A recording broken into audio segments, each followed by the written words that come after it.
A continuación presentamos la disertación a cargo del ingeniero Fernando Romero Morán con el tema la correcta aplicación del costo de capital para obtener el valor razonable en una empresa. El ingeniero Fernando Romero, consultor financiero especializado en valoración de empresas y con amplia trayectoria en diagnóstico financiero, evaluación financiera de proyectos, fondos de capital y de riesgo, administrador de fondos y fideicomisos. Ha sido capacitador, consultor, asesor y gerente de entidades públicas y privadas, tales como Corpey, Hansen Hall, Superintendencia de Bancos y Seguros, Banco del Estado en materia financiera y NIF. Ha sido autor de artículos, libros y papers. Además es jurado del Tribunal de Tesis y profesor de posgrados y educación continua en instituciones nacionales e internacionales, tales como IDEPRO, Capacities, Universidad de Espíritu Santo, IDE Business School, Escuela de Negocios UMEN, Universidad ESA y TechSoup. A continuación, dejamos con la exposición al ingeniero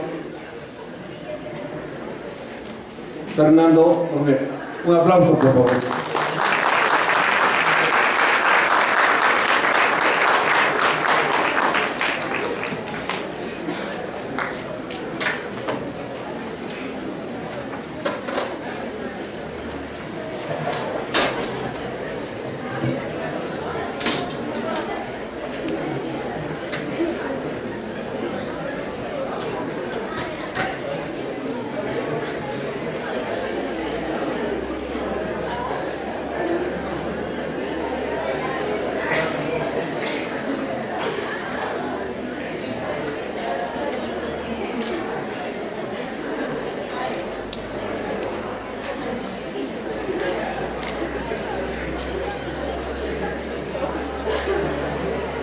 Bien, buenas tardes, nos volvemos a encontrar en este lindo escenario, en este gran auditorio, grande por todos quienes estamos aquí.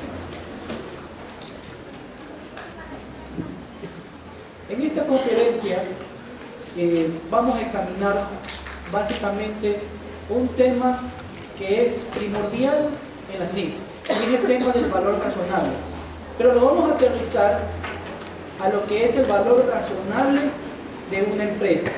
Y para ello vamos a pasar al tema de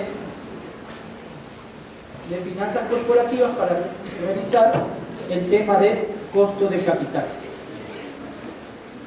Y es un tema que de por sí en los libros de finanzas no está bien abarcado por ser un tema bastante complejo. Y lo que dice el tema de esta presentación es la correcta aplicación del costo de capital.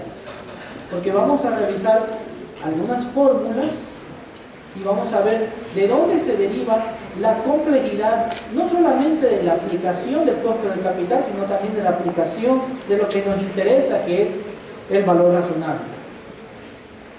Pues bien, hay una gran diferencia entre lo que son las finanzas y lo que son las NIF.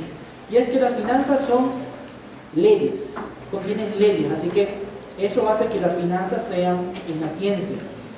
Mientras que en cambio NIF hablamos de normas, así que normas es igual a usar técnica. ¿Cuál es el problema entre una ley y una norma, o de una ciencia con una técnica? Pues que las leyes científicas no requieren interpretaciones.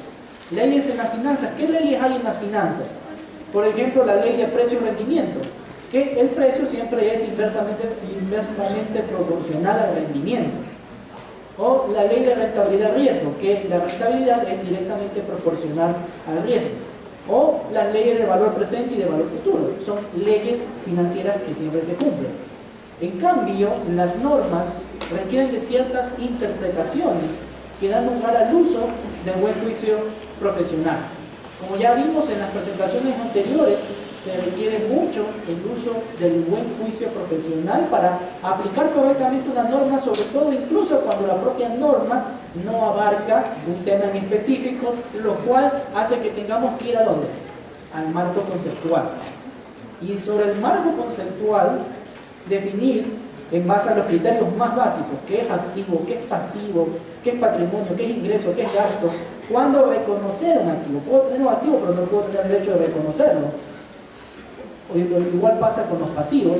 Entonces, todo eso hace que las normas requieran de interpretaciones. Y destacamos un punto clave de las NIF. Es que el propósito principal de las NIF es que nos den información financiera razonable. Pero la razonabilidad no es exactitud. Por ejemplo, si yo les preguntara a ustedes, ¿a cuánto le preciarían ustedes esos parlantes que están ahí? Primero tendrán que ver dónde los van a clasificar.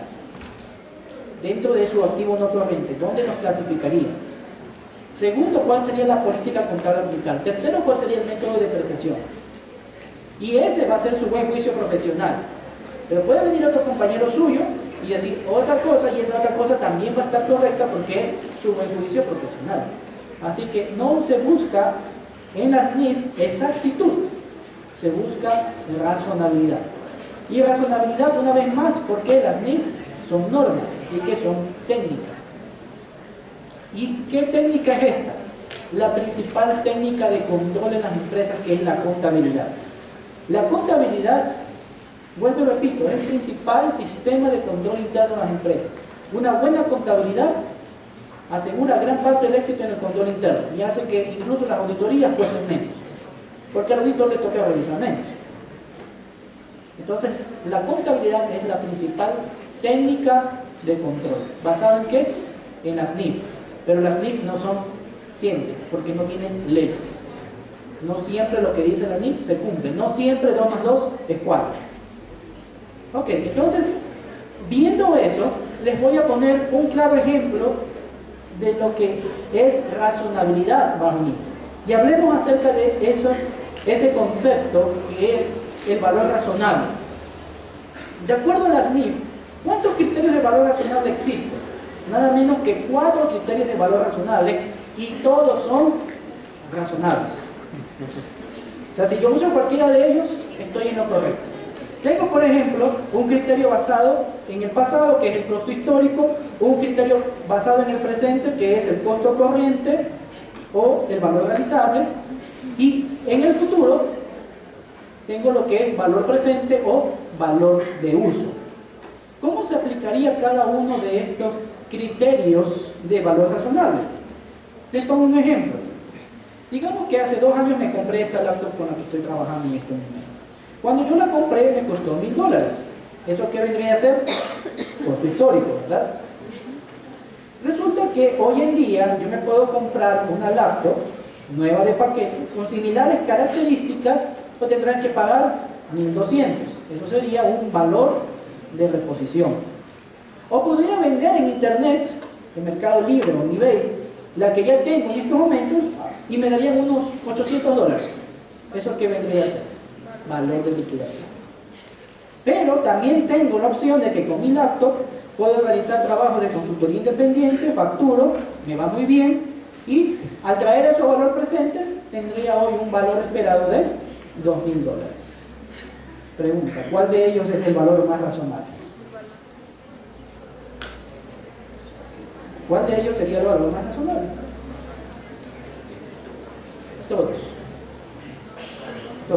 Todos son razonables. Podemos diferenciar tal vez en el momento de la compra, lo más razonable es el costo histórico, reconocimiento inicial, y lo que viene después, ¿cómo se le llama en las NIF? Valoración posterior. Y en valoración posterior, ahí sí tenemos el lío de los otros 3 métodos. Entonces, eso crea verdaderamente un problema.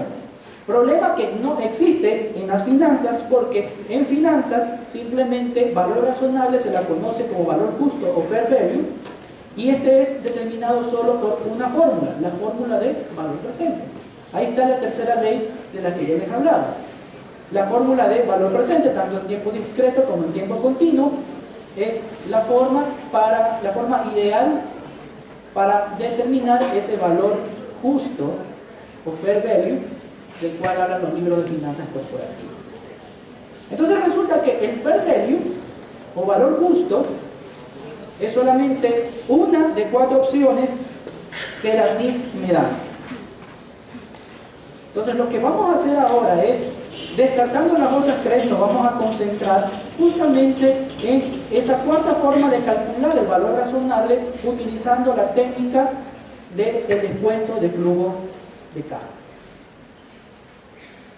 Y tomando en cuenta que vamos a determinar el valor razonable de una empresa, podemos determinar el valor razonable de un activo, podemos también determinar el valor razonable de una unidad generadora de efectivo, que son grupos de activos, pero que tienen inputs y tienen procesos, y que pudieran funcionar de forma incluso hasta independiente de la propia empresa. Pero también podemos tomar y calcular el valor razonable de toda una empresa, de toda una organización.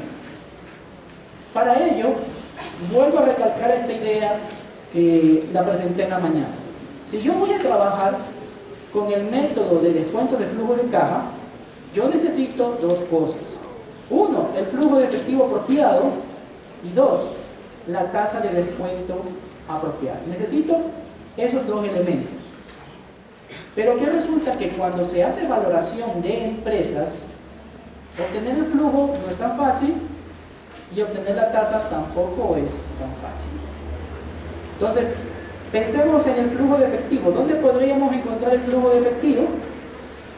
Si ustedes pensaron en el estado de flujo de efectivo, tienen razón. Ahí es una buena fuente donde podemos obtener los flujos de efectivo. Pero no son cualquier flujo de efectivo, son flujos de efectivo para valoración. No todos los flujos que me arroja el estado de flujo de efectivo me sirven para valorar. Solamente 2 de ellos. Y eso es lo que vamos a examinar.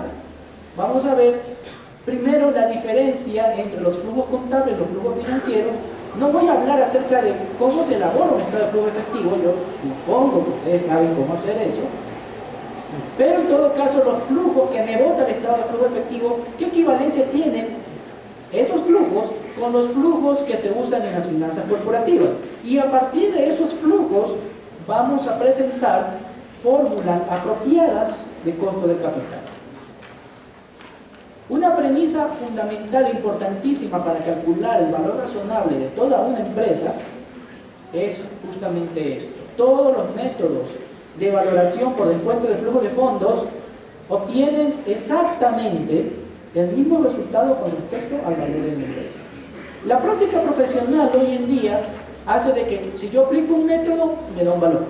Si aplico otro método, me da otro valor y digo, ya, entonces ahí yo tengo un rango de valores. Falso. Realmente todos los métodos me dan el mismo resultado. Entonces, si yo quiero un rango de valores, que es lo que normalmente se usa en una valoración, yo debería hacer otro tipo de mecanismos, como por ejemplo el establecimiento de escenarios, uno pesimista, uno probable, uno optimista. Entonces, para nosotros lograr esta premisa fundamental, necesito, 1, calcular adecuadamente los flujos de caja exclusivos para valoración, y 2, calcular adecuadamente las tasas de descuento. No hay una sola, las tasas de descuento. Eso es lo que hace complejo este tema, que a veces pensamos que hay una, pero existen varias, y las vamos a presentar en esta conferencia. Entonces, sabemos del estado de flujo efectivo, que lo requiere la NIC 1, que lo regula la NIC 7, ¿verdad? Eso es algo básicamente contable. Y que el estado de flujo efectivo me presenta los flujos derivados de 3 tipos de actividades. ¿Cuáles son? Eso lo deberían saber como el Padre Nuestro ustedes. Operación, inversión y financiación. Para que no pierdan el ritmo con operación e inversión. No digan financiamiento, digan financiación. Ok, entonces esas actividades de operación, los flujos que vienen de las actividades de activos y pasivos corrientes, las de inversión, las que vienen, los flujos que provienen de los activos no corrientes, y las actividades de financiación o la parte del financiamiento, deudas contratadas y patrimonio. De ahí se derivan estos 3 flujos. No voy a explicar cómo se construye un método directo, un método indirecto, cómo se construyen los demás flujos, pero quiero entrar en detalle en las equivalencias. Entonces, básicamente, de un balance, yo tengo que mis flujos de efectivo, de actividades de operación, se originan de estos activos y pasivos corrientes, que en la literatura española se conoce esto como necesidades operativas de fondos. De las actividades de inversión, es decir, el activo fijo o el activo no corriente, se derivan los flujos de efectivo de actividades de inversión. Y de las deudas se origina otro flujo, que es el flujo de deudas, del patrimonio se origina otro flujo, que es el flujo de patrimonio, y esta unión de flujo de deudas y flujo de patrimonio deriva en los flujos de efectivo de actividades de financiación. Esto sencillamente equivale a ¿qué? Activo igual deuda más patrimonio. La ecuación contable que ustedes ya conocen. Lo que quizás ustedes no conozcan es que esta ecuación contable se cumple en todos los niveles de información, desde la información contable hasta la información de mercado. ¿Sí? Y la ecuación contable es la base para una adecuada valoración de empresas, aunque les parezca mentira. Podemos valorar una empresa a partir de la ecuación contable.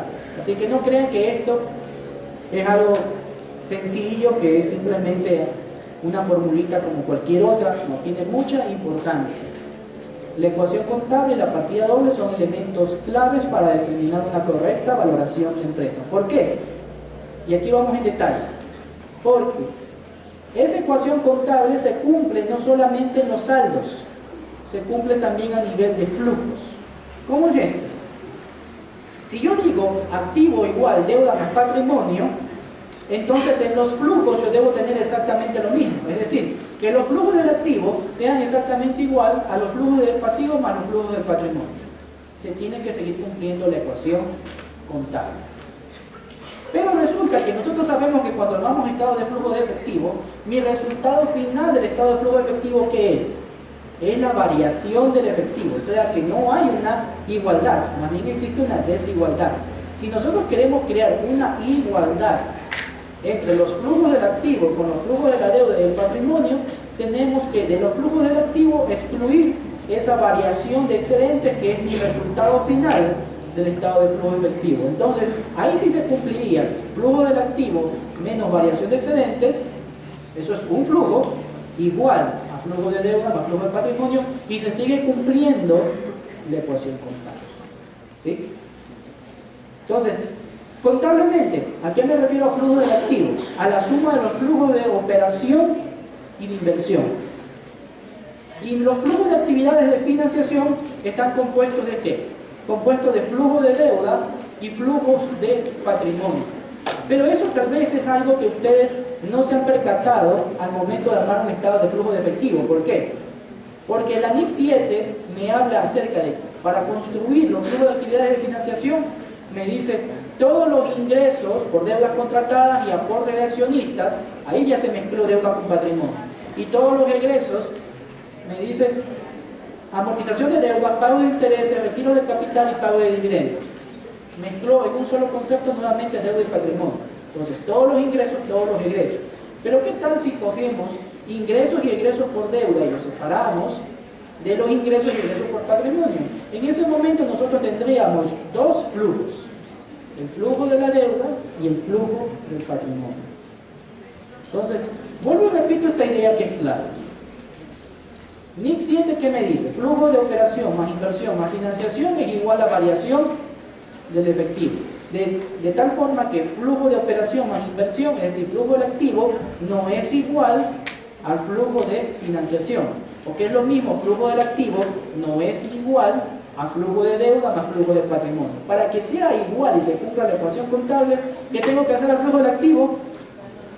Sumar o restarle la variación del efectivo. En ese momento mi ecuación contable se cumple en los flujos. ¿Sí? Entonces, ahí sí podemos decir activo igual deuda más patrimonio. Flujo de activo, considerando el ajuste por excedentes, es igual a flujo de deuda más flujo de patrimonio. Y eso sería contable. Financieramente no hay que hacer ese ajuste. financieramente tenemos otro tipo de flujos. Financieramente, los flujos de la deuda y los flujos del patrimonio, al sumarse se crea un flujo que se llama flujo de caja del capital.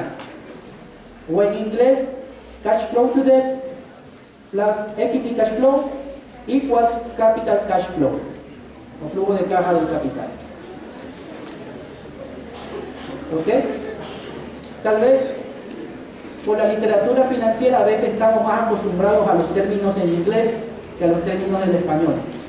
Pero flujo de caja del capital es la suma de flujo de caja de la deuda más flujo de caja del patrimonio. Entonces, ¿qué equivalencia existe entre la parte contable que ya examinamos y esta parte financiera? ¿A qué sería igual el flujo de caja del capital en estado de flujo de efectivo? ¿A qué flujo?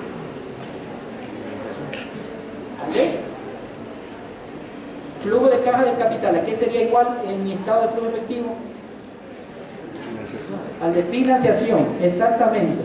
Mi equivalencia contable financiera es que el flujo de actividades de financiación del estado de flujo efectivo es igual a mi flujo de capital, a mi flujo de caja del capital, o capital cash flow. Ahí está una primera equivalencia. De lo cual también sacamos una primera conclusión. El estado de flujo de efectivo sí me provee información que me sirve para obtener el valor razonable de una empresa. ¿Cuál es? Los flujos de deuda y flujos de patrimonio que vienen a ser el flujo de actividades de financiación. ¿Qué pasa con los flujos de operación y de inversión? A menos que yo haga el ajuste por excedentes, no me sirve. Y esos flujos serían netamente contables. Mis flujos, para hacer una correcta valoración de empresa, si quiero obtener el valor razonable de una empresa, debería tomar el flujo de actividades de financiación, que es igual al flujo de caja de capital, que es igual a la suma de los flujos de deuda más los flujos de patrimonio. Pero en la literatura financiera también hay otros flujos. El flujo de caja del capital se compone de dos elementos: un flujo de caja libre más otro elemento que se llama el escudo fiscal. En inglés, el capital cash flow es igual a ¿qué? Al free cash flow. Seguramente han escuchado ese flujo. El free cash flow plus tax shield es igual a esos dos elementos. ¿Por qué se llama flujo de caja libre? Porque justamente está libre de los efectos de la deuda. ¿Y cuáles son los efectos de la deuda? La generación del gasto financiero, y el gasto financiero a su vez la generación de escudo fiscal. Hablaré con más detalle del escudo fiscal más adelante. Pero ahí está. El flujo de caja de capital no solamente es igual al flujo de deuda más el flujo de patrimonio, también es igual al flujo de caja libre más el escudo fiscal. De tal forma que yo tendría esta equivalencia: flujo de caja libre más escudo fiscal es igual a flujo de caja de la deuda más flujo de caja del patrimonio. ¿O qué es lo mismo? Flujo de caja del capital es igual a flujo de caja de la deuda, flujo de caja del patrimonio. ¿Me sirve o no me sirve la información del estado de flujo efectivo para llegar a esos flujos financieros? Sí me sirve. Sí me sirve. ¿Ok? Entonces, si ustedes leen un libro de literatura financiera clásica, encontrarán una estructura así para llegar a los flujos del activo: utilidad neta, más ajustes por depreciación, ajustes por gastos financieros, ajustes por variación de capital de trabajo, ajustes por variación de activos no corrientes, ¿verdad? Evocando ¿a qué? Al método indirecto del estado de flujo de efectivo. Mas eso no significa que el flujo de operación y de inversión me sirva para obtener el valor razonable de una empresa. Esto genera confusión. Por eso yo prefiero trabajar de esta forma. Si ustedes ven ahí en ese ejemplo, el flujo de actividades de financiación lo he separado por flujo de deudas, flujo de patrimonio. Y ese flujo de actividades de financiación es exactamente igual a ¿qué? Al flujo de caja del capital. Si a esto le resto el escudo fiscal, que ya veremos después cómo calcularlo, tendremos el flujo de caja libre. ¿Ok? Entonces, ¿cuántos flujos tengo hasta aquí? Tengo 5 flujos. Flujo de caja libre. escudo fiscal, flujo de caja del capital, flujo de caja de la deuda, flujo de caja del patrimonio. ¿Y eso a qué equivale en el estado de flujo efectivo? Flujo de la deuda más flujo del patrimonio es igual al flujo del capital y es igual al flujo de actividades de financiación. Pero al final, me dice la diapositiva, cada flujo se descuenta a su propio costo de capital. Y ahí es donde viene el verdadero problema. Porque ya tenemos los flujos. Ahora viene la parte más compleja, que es el costo del capital. ¿Por dónde vamos a partir? Siempre ha habido diferentes formas de calcular el costo de capital o la tasa de descuento. Por ejemplo, hay quienes toman como tasa de descuento, digamos, para evaluar un proyecto o valorar una empresa, la tasa de interés de las deudas. Entonces, si tengo una deuda al 10%, toman el 10% para descontar los flujos. 2. Las expectativas empíricas del gerente o propietario. Si ustedes le preguntan a cualquier gerente o propietario, ¿cuánto deseas ganar? Parece una regla de oro que siempre van a contestar 15%. Siempre, 15% para todo. Y no sé de dónde sacan el 15%. Y 3, que me parece la peor alternativa de todas. Hacer un promedio ponderado entre los dos criterios anteriores, haciéndolo valor en libros. Y ahí ya dice, ya tenemos nuestro costo promedio ponderado de capital, al que le llaman WACC. Pero ¿será realmente que deberíamos calcular así el costo de capital? Más aún sabiendo que existen 5 flujos y que cada flujo tiene su propio costo de capital. Entonces, para examinar el costo de capital, ¿qué es en sí el costo de capital? Es la rentabilidad mínima exigida o esperada en función de los riesgos que uno asume al hacer una inversión. Y básicamente uno asume dos tipos de riesgos: un riesgo económico y un riesgo financiero. El riesgo económico es todo lo que le afecta al sector o industria a la que pertenece la empresa o proyecto de la cual queremos calcular el valor razonable. El riesgo financiero son riesgos adicionales por la estructura de capital que es propia de cada empresa o proyecto. Es decir, que por ejemplo, todo el sector camaronero comparte un mismo riesgo económico. Toda empresa bananera comparte un mismo riesgo económico asociados a su sector o industria. El riesgo financiero es propio de cada empresa de acuerdo a cómo esté apalancada, el uso de sus deudas de corto o largo plazo. Entonces, lo primero que vamos a hacer para establecer el costo de capital apropiado es medir riesgos económicos mediante un modelo financiero apropiado. Pero vamos a trabajar con un supuesto muy importante. El supuesto es que cuando establecemos costo de capital, tenemos un inversor que tiene su portafolio de inversiones muy bien diversificado, de tal forma que elimina por completo una parte de ese riesgo que se conoce como riesgo diversificable, que es como cuando la abuela nos dice, no pongas todos los huevos en la misma canasta. Pero mantenemos otro riesgo que le afecta a todas las empresas, que es el riesgo sistemático. ¿De qué sirve que yo ponga varios huevos en diferentes canastas si yo pongo todas las canastas sobre la misma mesa y después viene una polilla, se come una pata y se viene la mesa abajo? Entonces, ese riesgo sistemático es el que se evalúa a través de un modelo que lo desarrolló un profesor, William Sher, en 1964, que es el modelo de fijación de precios de activos de capital, o mejor conocido por sus siglas en inglés, KPI, en donde yo tengo que el costo de capital inicial sería la combinación de una tasa libre de riesgo más un beta que multiplica a una prima por el mayor riesgo que podemos obtener en el mercado. Pero como nosotros ya vimos hace un momento, hablábamos de riesgos económicos y de riesgos financieros. El riesgo financiero es algo que se evalúa después. En esta primera etapa evaluamos riesgos económicos, de tal forma que lo que yo debo de considerar son todos los riesgos económicos excluyendo el riesgo financiero, porque el riesgo financiero se agrega de otra forma. Esa es una clave para calcular apropiadamente el costo de capital. En una primera instancia se calcula una tasa de descuento que recoge todos los riesgos económicos y después se agregan los riesgos financieros. Entonces, esta primera tasa se conoce como beta desapalancado y que normalmente se conoce como KU. La U viene de unlevered o desapalancado. que es tasa libre de riesgo más un beta desapalancado que multiplica a una prima por mayor riesgo de mercado. La pregunta es, ¿dónde obtengo estos elementos? En la presentación de la mañana ya hablamos algo sobre tasa libre de riesgo, caso ecuatoriano, ¿verdad? Habíamos hablado acerca de este vector de precios que emiten las bolsas de valores de Guayaquil y de Quito y que podemos usar como referente de tasa libre de riesgo. ¿Cómo establecer una prima de rendimiento de mercado en nuestra realidad ecuatoriana?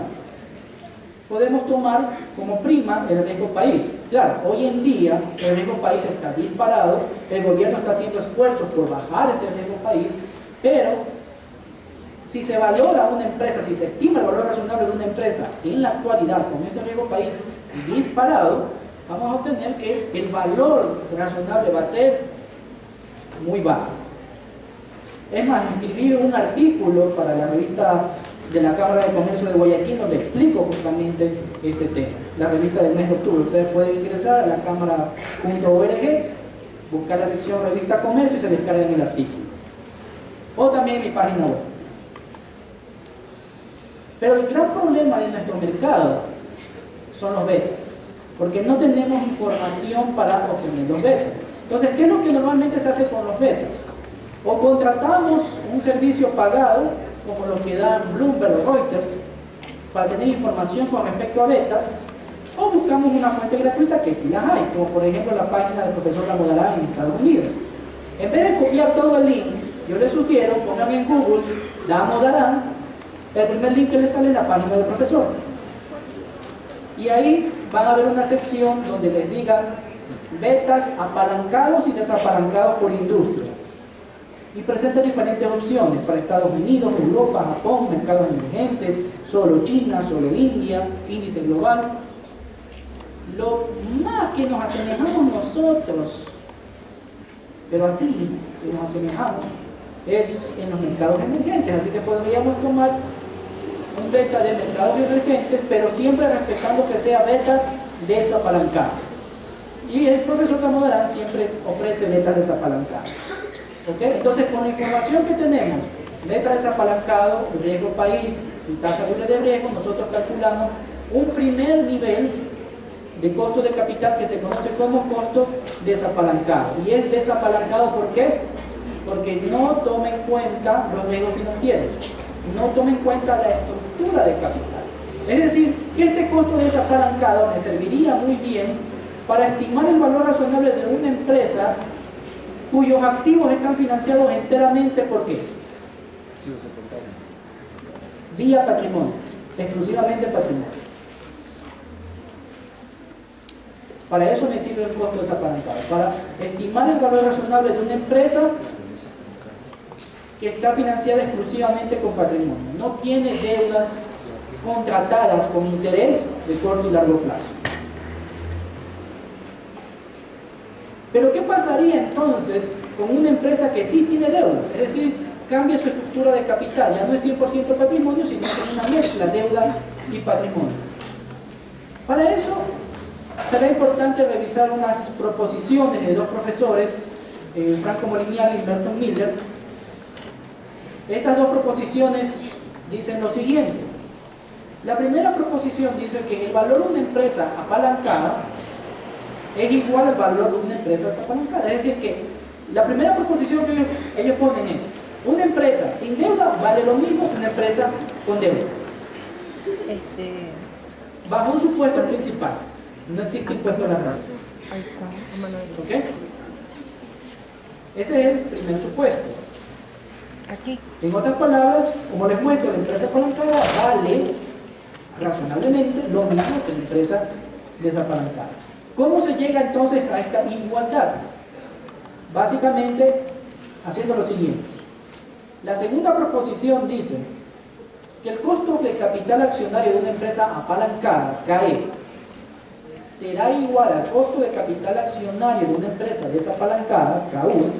Acuérdense que KU lo aplicamos a una empresa que está financiada 100% vía patrimonio, así que para nosotros valorar una empresa apalancada, valorar el patrimonio en primer lugar, tenemos que apalancar ese costo desapalancado.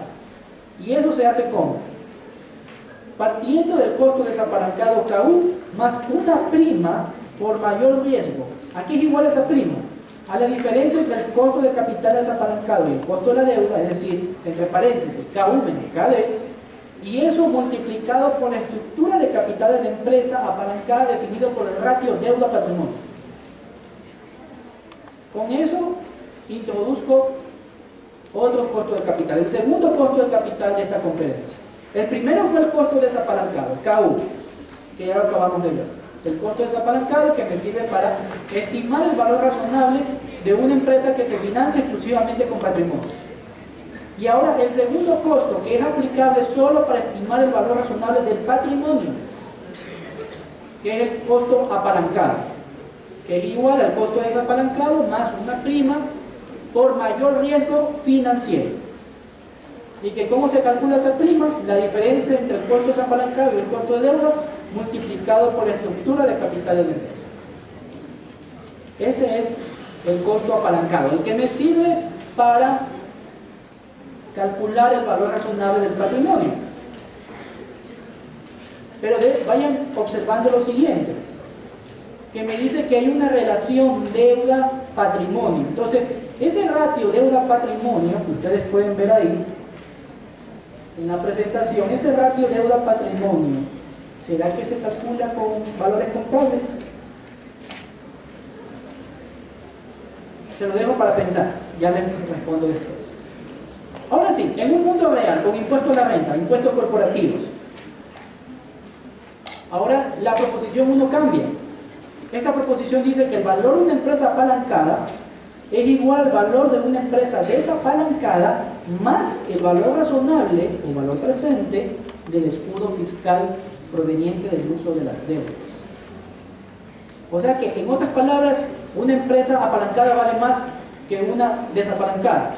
Esta proposición dice que así es. Si eso es así, ¿por qué entonces las empresas no están endeudadas al 99.99%? Nos podemos preguntar. Por el costo de la insolvencia, el costo de posibles quiebras al aumentar la deuda a esos niveles tan altos. Entonces, usando moderadamente deuda, podemos llegar a esto, a que una empresa con deuda valga más que una empresa sin deuda por el efecto del escudo fiscal, usando razonablemente la deuda. Y para poder llegar entonces a esta igualdad, es una nueva igualdad que tenemos aquí, y esa nueva igualdad, ¿qué es lo que hace? Hace que mi patrimonio valga más. ¿Por qué? Porque el gasto financiero, ¿dónde produce el escudo fiscal? ¿Dónde se registra el gasto financiero? ¿Balances o resultados? Resultados, ¿verdad? Entonces la utilidad neta del estado de resultados, ¿a dónde impacta? ¿En qué elemento? ¿Activo, pasivo, patrimonio? Patrimonio, ¿verdad? Ustedes lo deben saber muy bien. Entonces, si el escudo fiscal está inmerso en la utilidad neta, y la utilidad neta es parte del patrimonio, entonces el efecto va a ser que la empresa apalancada, el patrimonio de la empresa apalancada, valga más que el de la empresa desapalancada a una misma estructura. Por tanto, la empresa apalancada termina valiendo más que una empresa desapalancada. Pero ¿cómo se llega entonces a esta igualdad que les mostré hace un momento? ¿Cómo se llega a esa igualdad? Con esta nueva proposición, la proposición número 2, considerando el tema de los impuestos. El costo de capital accionario de una empresa apalancada, o sea, KE, será igual al costo de capital accionario de una empresa desapalancada, KU, más una prima por mayor riesgo, que es igual a la diferencia entre el costo de capital desapalancado y el costo de la deuda multiplicado por la estructura de capital de la empresa apalancada. Hasta ahí el concepto que manejábamos en la anterior proposición número 2. Pero ahí viene otro efecto, el efecto del escudo fiscal, que es igual a la diferencia entre el costo de capital desapalancado y el costo del escudo fiscal, multiplicado por la implicación que tiene el valor del escudo fiscal en esta estructura. ¿Dónde está ahora esta resta? Está justamente aquí en este elemento. KU menos la tasa que se use para establecer el escudo fiscal.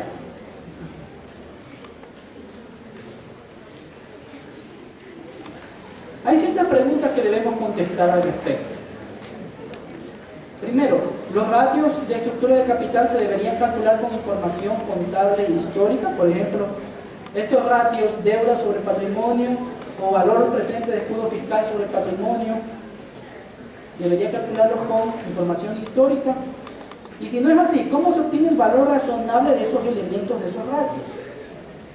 Si la estructura de capital cambia, sería apropiado entonces utilizar una sola tasa de descuento para toda una serie de flujos. Si no es así, ¿cómo se podría utilizar varias tasas de descuento para valorar una misma serie de flujos de carga? Ahí es donde viene el tema de esta conferencia. El origen del cálculo apropiado del costo de capital. Partiendo de la ecuación contable, cuando digo activos igual deuda más patrimonio, seguimos en el segundo nivel, el nivel de los flujos, donde también se cumple la ecuación contable, es decir, flujo del activo es igual a flujo de deuda más flujo de patrimonio. Por ende, se cumple el tercer nivel, flujos descontados, es decir, valor presente del flujo del activo es igual al valor presente de los flujos de deuda más valor presente de los flujos de patrimonio. Y por tanto voy a llegar a que a valor razonable se cumple una vez más la ecuación contable. Activo a valor razonable es igual a deuda a valor razonable más patrimonio a valor razonable. ¿Sí ven cómo la ecuación contable se cumple desde el principio hasta el final? Pero para lograr eso, nosotros debemos saber ingresar bien los inputs en el nivel 3. Si ya sabemos que los flujos de activos es igual a flujo de deuda más flujo de patrimonio y que a valor presente sucede lo mismo, para lograr esa igualdad tengo que insertar apropiadamente los costos de capital adecuados. Y es así que tendría que utilizar lo siguiente en el nivel 3. El flujo de caja libre descontado al costo desapalancado más el escudo fiscal descontado a la tasa apropiada para el escudo fiscal, eso sería igual al flujo de la deuda descontado al costo de la deuda y el flujo del patrimonio descontado al costo del capital accionario. Si hacemos eso apropiadamente, nosotros vamos a llegar a nuestro nivel 4 de valor razonable. De tal forma que tendríamos que el valor de la empresa desapalancada más el valor del escudo fiscal, esa suma de esos dos elementos es igual a ¿qué? Al valor de la empresa apalancada. Y el valor de la empresa apalancada, es decir, activo valor razonable, es igual a deuda más patrimonio a valor razonable. Pero de ahí también se deriva lo siguiente. ¿Qué sucede con los flujos? Ya que yo estoy tomando los flujos, y acuérdense que en las fórmulas, las relaciones deuda-patrimonio y escudo fiscal-patrimonio van variando. Porque puede que yo amortice deuda, puede que yo pague dividendos, entonces eso me va a afectar. ¿Qué sucede? Nosotros hemos estado acostumbrados toda la vida a que cuando descontamos flujos los descontamos a una tasa, pero a una única tasa. ¿Qué tal si yo tuviera tasas de descuento diferentes? ¿Cómo podríamos hacer? Digamos que yo quiero descontar esos 5 flujos usando la misma tasa de descuento, pero lo voy a hacer paso por paso. Es decir, que el flujo 5 me lo traigo a valor presente un solo periodo. Y del periodo 4 voy a descontar el flujo del periodo 4 más el valor presente del flujo 5. Lo traigo un solo periodo. Del flujo 3 me traigo el flujo 3 más el valor presente del flujo 4. Del flujo 2, del periodo 2 me traigo el flujo 2 más el valor presente del flujo 3. Del periodo 1 me traigo el valor presente del flujo 1 más el valor presente del flujo 2. Y llego al final a que en el periodo 0 tengo descontado el flujo del periodo 1 más el valor presente que estaba en el flujo 1, en el periodo 1. Lo que he hecho es ir paso por paso, paso por paso. Entonces, de esta analogía se deriva que el valor presente de todo flujo de un periodo n es igual al flujo del periodo actual más el valor presente del flujo del periodo inmediato posterior, actualizados un solo periodo a una correspondiente tasa, de la cual si yo despejo el flujo de fondos, obtendría esa expresión que tenemos ahí. ¿Y cuántos flujos hemos dicho que tenemos 5, ¿verdad? O sea que hay 5 expresiones parecidas para esto.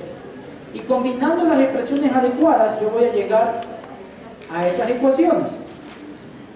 Llegando a esas ecuaciones, las igualo utilizando la ecuación contable, de tal forma que digo, activo igual deuda más patrimonio, que eso es igual a los flujos libres más el flujo fiscal, a eso es flujo de activo, y flujo de deuda más flujo del patrimonio. Despejando eso, llego a una expresión que está ahí abajo, que esa es justamente el apropiado costo de capital accionario. ¿Por qué digo que es el apropiado costo de capital accionario? Porque esta relación deuda-patrimonio no está a valor en libros, está a valor razonable. Entonces, tal vez pueda tener una confusión ahí, porque digo, si yo voy a calcular el costo del accionista para traer a valor presente los flujos del accionista y llegar como resultado al patrimonio del valor razonable, ¿cómo es posible que ese patrimonio del valor razonable esté dentro de las variables de la fórmula del costo de capital? Pues efectivamente eso sucede. Hay una circularidad entre las fórmulas tanto de valor presente como de costo de capital. Y eso causa un verdadero problema a la hora de hacer una valoración. Los mismos problemas tiene el WACC. Y hay dos versiones del WACC. Una versión después de impuestos y una versión antes de impuestos. Las expresiones del WACC antes y después de impuestos son básicamente el promedio ponderado de los costos de deuda y costos del patrimonio establecidos a los valores contables de deuda y de patrimonio. Siempre se ha trabajado así toda la vida. Pero algo importante que incluso lo dice la NIF 9, que dice que cuando yo incorporo un riesgo en el flujo, no lo incorporo en la tasa. Y si lo incorporo en la tasa, ya no lo tengo que incorporar en el flujo. Entonces, hay una regla general que me dice que si el efecto del escudo fiscal no está incluido en los flujos de fondos, es decir, que yo uso el flujo de caja libre, entonces yo tengo que considerar el efecto dentro del WACC. Y por tanto, la tasa es after taxes, es decir, después de impuestos, donde yo tengo el elemento 1 menos t. Si el efecto del escudo fiscal, en cambio, si está incluido en los flujos de fondos, es decir, que se utiliza el flujo de caja del capital o capital cash flow, entonces yo ya no tengo que considerar ese factor 1 menos t dentro de esa tasa. Y ahí es donde se deriva el famoso promedio ponderado simple del costo de capital.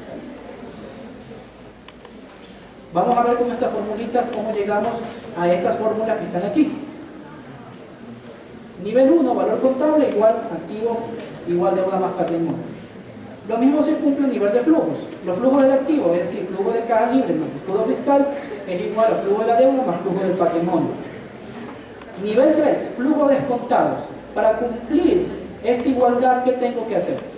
Descontar el flujo de caja libre al WACC más el escudo fiscal a la tasa apropiada del escudo fiscal más el flujo de deuda, el costo de deuda, más el flujo del patrimonio descontado el costo del capital accionario. De esa forma yo llego a mi valor razonable, que se cumple una vez más esta ecuación, activo igual deuda más patrimonio, que vendría a ser, ya en términos de valor razonable, valor de la empresa apalancada igual deuda más patrimonio valor razonable. De esto yo voy a despejar WACC dentro de estas igualdades, ¿verdad?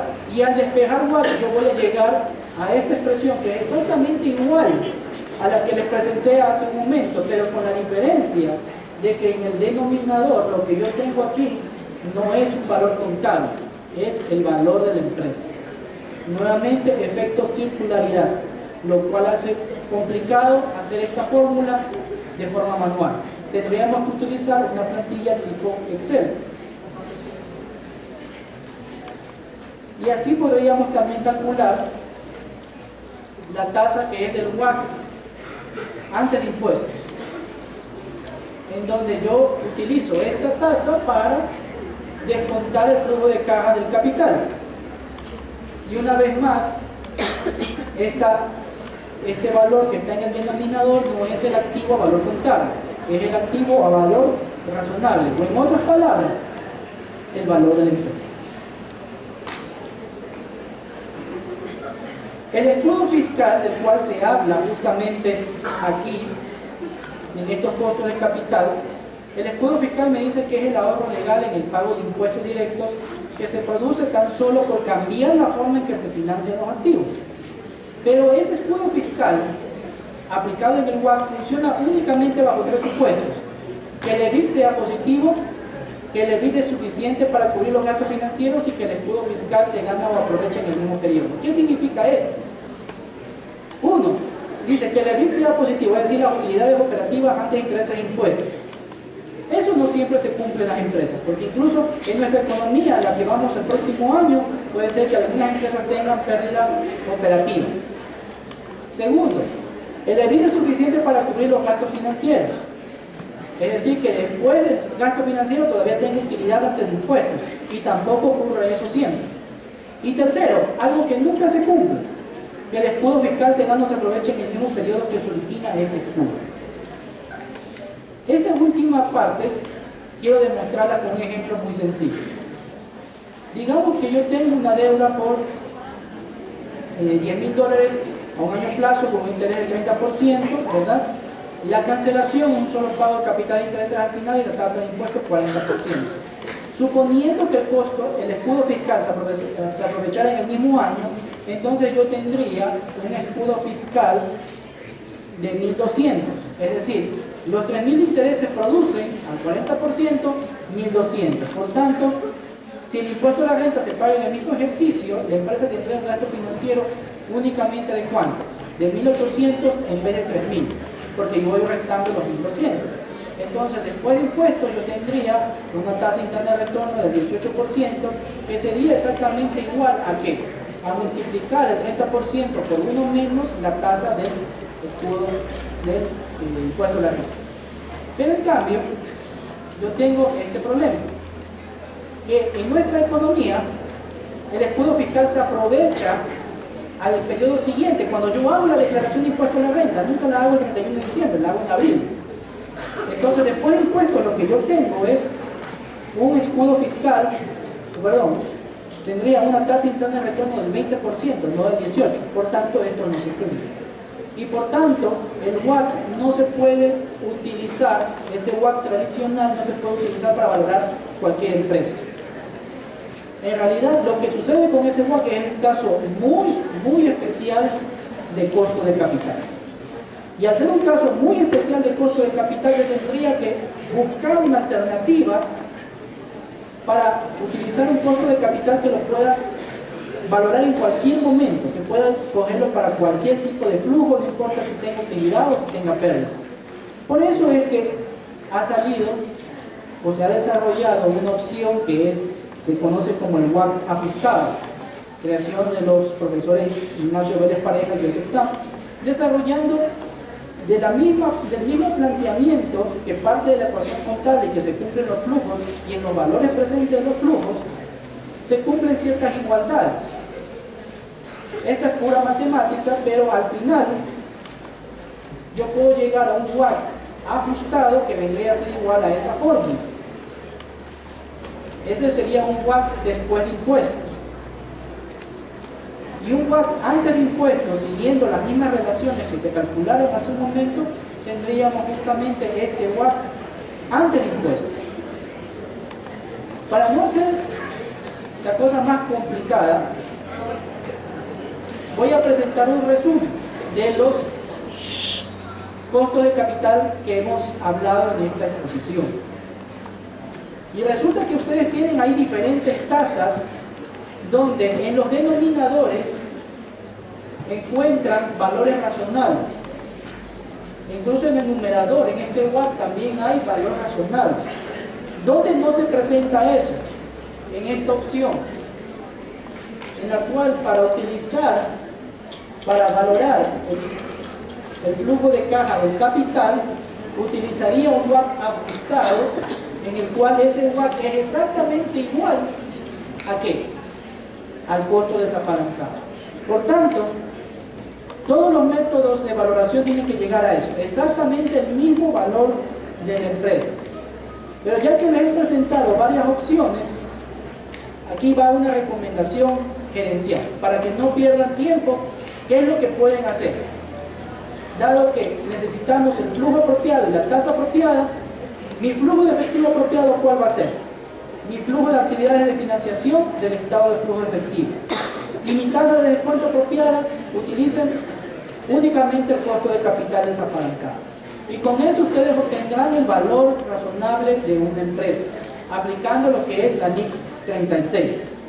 Ahora, si lo que quieren determinar es el valor razonable del patrimonio, solamente despejen de la ecuación contable. Si activo es igual a deuda más patrimonio, tanto a valor contable como a valor razonable, entonces mi patrimonio a valor razonable va a ser igual al valor razonable de la empresa menos al valor de la deuda.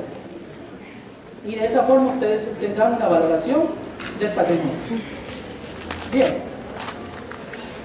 Yo sé que las formulaciones matemáticas que les presenté son un poco complejas, pero también tengo un documento preparado para que ustedes puedan examinar de dónde proviene cada derivación de cada fórmula. Porque aquí solamente hemos hablado de flujos que se aplican a flujos finitos, costo de capital que se aplica a flujos finitos, pero también existen costos de capital aplicado a perpetuidades.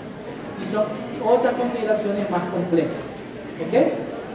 Entonces yo les dejo ese link para que ustedes lo puedan descargar.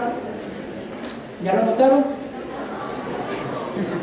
Bueno, vayan anotándolo.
Ok, ¿ya notaron el link? Bien.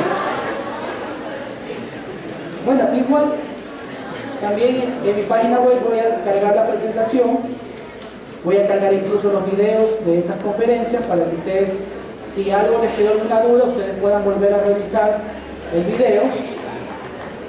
Y termino con un pensamiento, ya a modo de conclusión, que dice lo siguiente: la inercia del espíritu humano y su resistencia al cambio no se manifiestan como se podría creer en las masas ignorantes, fácilmente convencidas con solo apelar a su imaginación, sino en nosotros los profesionales que vivimos de la tradición y del monopolio de la enseñanza. Claro, muchos de nosotros tal vez venimos enseñando costos de capital de la forma clásica, utilizando valores contables cuando realmente no se debe hacer así, pero existe un peligro.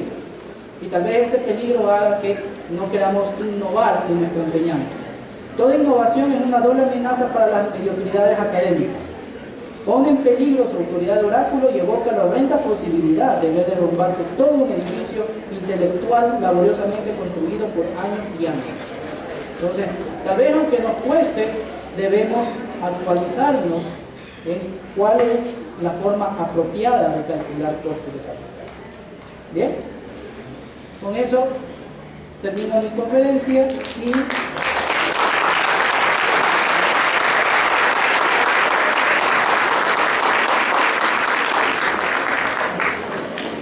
voy a responder unas preguntas que hemos escogido. Lamentablemente por tiempo no puedo responder todas. A ver, primera pregunta: ¿se puede llamar al escudo fiscal una forma de evadir o eludir impuestos? Hay una gran diferencia entre evasión y elusión. La evasión es ilegal, la elusión no lo es.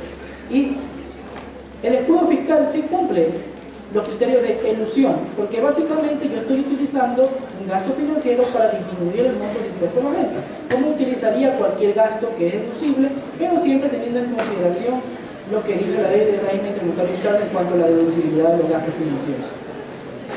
¿Cuál es el impacto que tiene el WACC en la valoración de una empresa? Como ya lo hemos visto, si no calculamos bien el WACC, es decir, con los elementos del WACC a valor razonable, no a valor en libros, tendríamos unos valores muy dispares, y la idea es que todos los métodos de valoración nos den exactamente lo mismo. ¿Okay?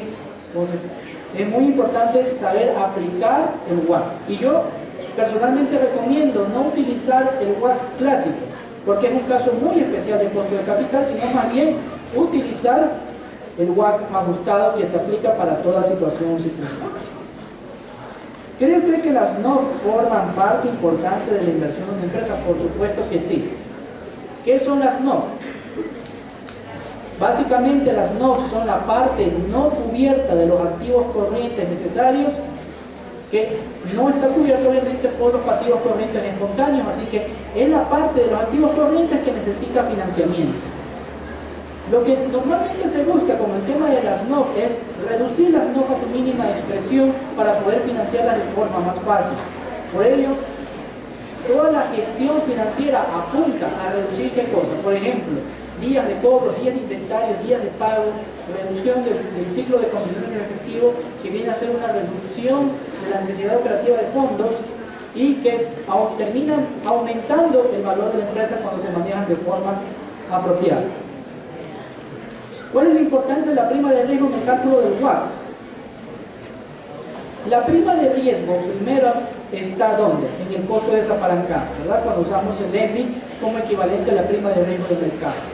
Después, en el costo apalancado yo agrego otra prima de riesgo que es por la estructura de capital de la empresa, es decir, el riesgo financiero. En el WACC ajustado hay también primas de riesgo que se van restando por efecto del escudo fiscal.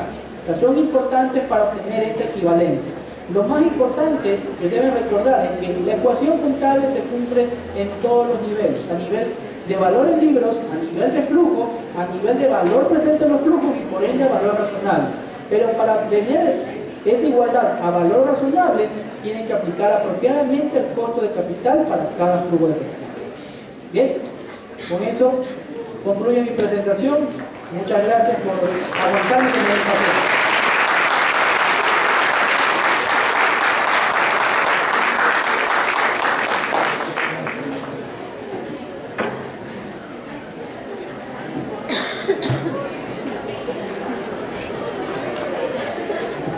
Damos las gracias al ingeniero Fernando Romero por haber dado su exposición.